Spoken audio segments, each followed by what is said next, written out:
সকালবেলা কাঞ্চনজঙ্ঘার একটা সুন্দর ভিউ নিয়ে এই ভিডিওটা শুরু করলাম। হাই এভরিওয়ান, কেমন আছো সবাই? Welcome to my blog. আশা করি সবাই খুব ভালো আছো, সুস্থ আছো। আগের দিন সন্ধেবেলা গ্যাংটক পৌঁছে গেছিলাম আমরা।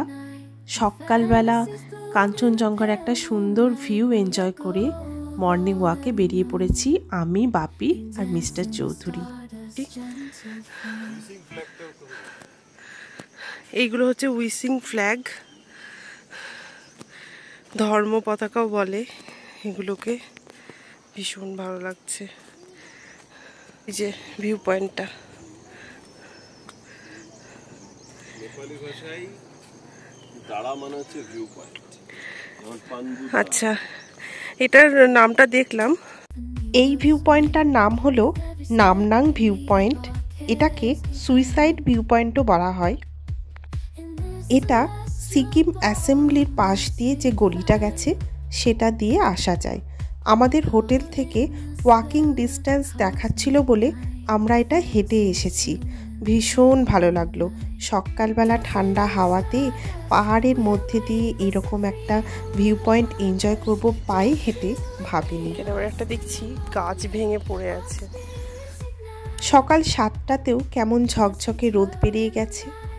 ভীষণই নিঃশব্দ, দূরে শোনা যায় নদীর গর্জন, পাখির কিচিরমিচির। কেমন লাগছে বলো? পুরো সানি মর্নিং,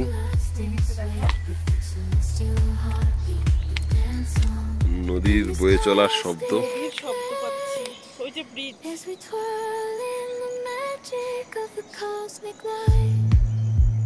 আর এই হলো সিকিম লেজিসলেটিভ অ্যাসেম্বলি। আবারও হেঁটেই ফিরবো হোটেল।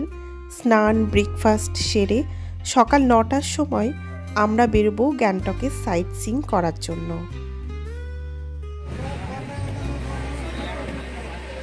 পাপি,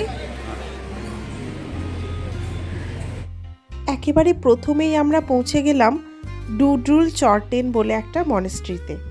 এই মনেস্ট্রি ঘিরে রয়েছে 108টি প্রার্থনার চাকা, যা বৌদ্ধ ধর্মাবলম্বীদের কাছে ভীষণ গুরুত্বপূর্ণ। গ্যাংটকে 10 পয়েন্ট সাইট সিইংয়ের জন্য গাড়ি ভাড়া হলো 2500 টাকা। তবে গাড়ির ধরন এবং সিজন অনুযায়ী এই ভাড়া ডিফার করতে পারে।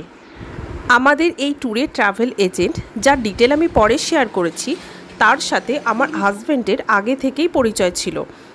আমার হাজব্যান্ড এনাদের সাথেই নর্থ সিকিম গিয়েছিল।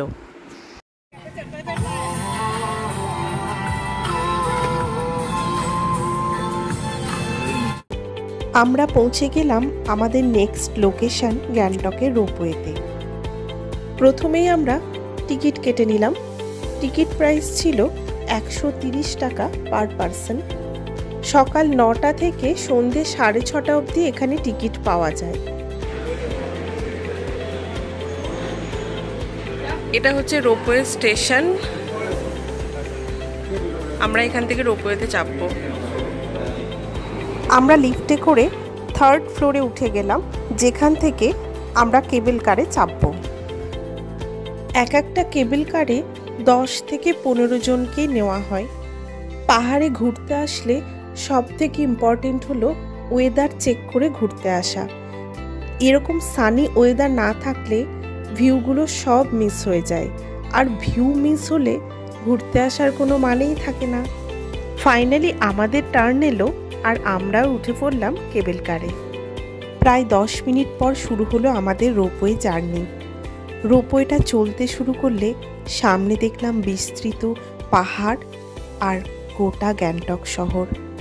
এই গ্যাংটক শহরের প্যানোরামিক ভিউ রোপওয়ে দিয়ে এনজয় করতে এত ভালো লাগছিল বলে বোঝাতে পারবো না। মনে হচ্ছে যেন পাখির মতো উড়ে চলেছি পাহাড় মেঘ পার করে। নিচে রং বেরঙের বাড়ি, অসম্ভব সুন্দর লাগছিল। আসা যাওয়া নিয়ে প্রায় আধ ঘন্টার এই রোপওয়ে জার্নিটা আমাদের খুব ভালোই কাটলো। পৌঁছে গেলাম আমাদের পরবর্তী লোকেশন বানজাকরি ওয়াটারফলসে। সকালবেলা হালকা ব্রেকফাস্ট সেরে আমরা বেরিয়েছিলাম, তাই বড্ড খিদে পেয়ে গেছিলো আমাদের সবার। তাই টুকটাক খাবার খেয়ে নিলাম ওয়াটারফলসের দিকে যাবার আগে। এখানকার টিকিট প্রাইস ছিল 50 টাকা পার পারসন। ভেতরেই রয়েছে সুন্দর সাজানো কয়েকটা রেস্টুরেন্ট আর কিছু ছোট ছোট জিনিসপত্রের দোকান। এটা কি স্টাইল চলছে?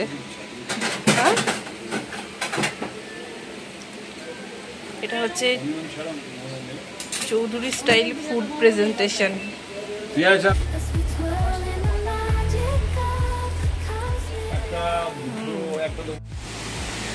আমরা পৌঁছে গেছি ওয়ানজাকরা ফলসের কাছে।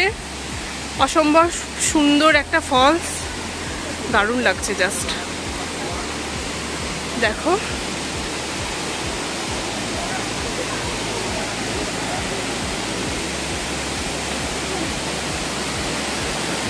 নিচে নামবো।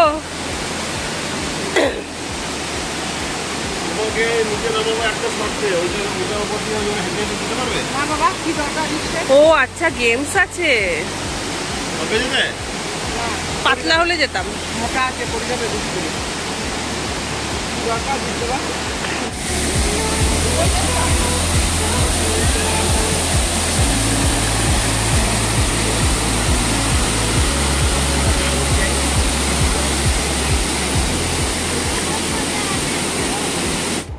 ভীষণ সুন্দর এই ওয়াটারফলসের কাছে অনেকখানি সময় কাটিয়ে আমরা আবারও বেরিয়ে পড়লাম আমাদের নেক্সট লোকেশনের উদ্দেশ্যে। আর এই হলো আমাদের ট্রাভেল এজেন্ট, যাদের সাথে আমরা খুব সুন্দরভাবে সিকিম ট্যুরটা কমপ্লিট করতে পেরেছিলাম। আমাদের বিভিন্ন রকমের গাড়ির ক্রাইটেরিয়া থেকে শুরু করে সমস্ত রকমের সব কিছু খুব ভালোভাবে ফুলফিল করেছিল ইনি। हेलो नमस्ते, मैं सबर लामा गैंगटॉक सिक्किम से। हैप्पीनेस टूर ट्रैवल से मैं काम करते आया हूँ। 2020 से स्टार्टिंग किया हूँ। सो अगर आप लोग को किसी को भी आप लोग को सिक्किम विजिट करना आप लोग को इच्छा हो तो, या दार्जिलिंग, हम लोग सभी जगह देखते हैं। इवन हम लोग नेपाल भूटान भी देखते हैं।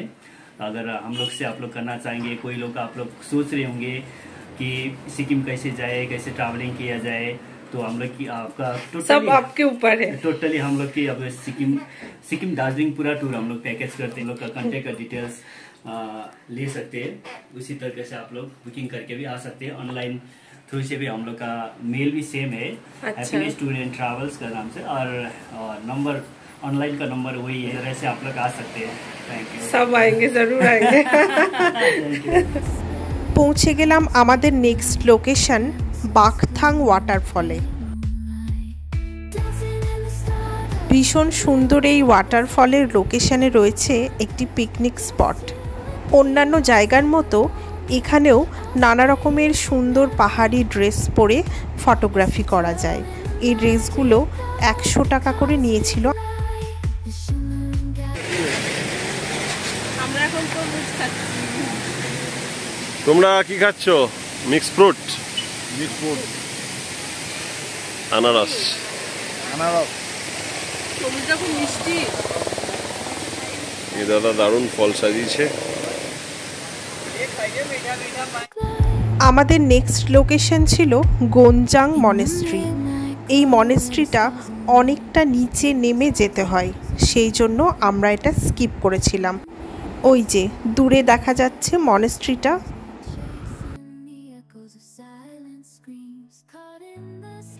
আমরা এখন আছি তাসি ভিউ পয়েন্টে।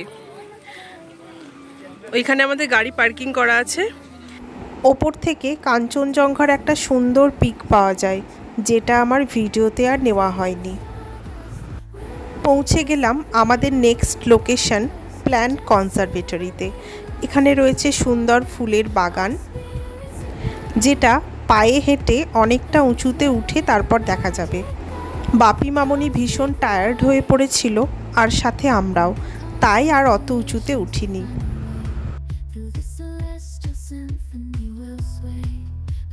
পৌঁছে গেলাম আমাদের নেক্সট লোকেশন গণেশ টক। পাহাড়ের ওপর সুন্দর গণেশের একটি মন্দির। সারাদিনের ক্লান্ত শরীরে আমরা মন্দিরে কিছুক্ষণ বসে জিরিয়ে নিলাম। আমার এই ভিডিওতে আমি গ্যাংটকের টোটাল 9টা ভিউ পয়েন্ট দেখালাম। এছাড়াও অনেকগুলো ভিউ পয়েন্ট বা সাইট সিইং রয়েছে, তবে আমরা মেন এই কটাই কভার করেছি। এখানে ভিডিও করা অ্যালাউ ছিল না, না হলে তোমাদের দেখাতাম মন্দিরের ওপর থেকে চারিদিকে পাহাড়ের রেঞ্জের এত সুন্দর দৃশ্য। সারাদিনের সাইট সিইং কমপ্লিট করে চলে এলাম গ্যাংটক ম্যাল রোডের সেই ফুল ভেজ রেস্টুরেন্ট পরিবারে। নেক্সট পার্টটা আসছে খুব শিগগিরই, চ্যানেলটাকে প্লিজ সাবস্ক্রাইব করে দিও। নেক্সট পার্টে থাকবে নামচি, রাবাংলা আর পেলিং।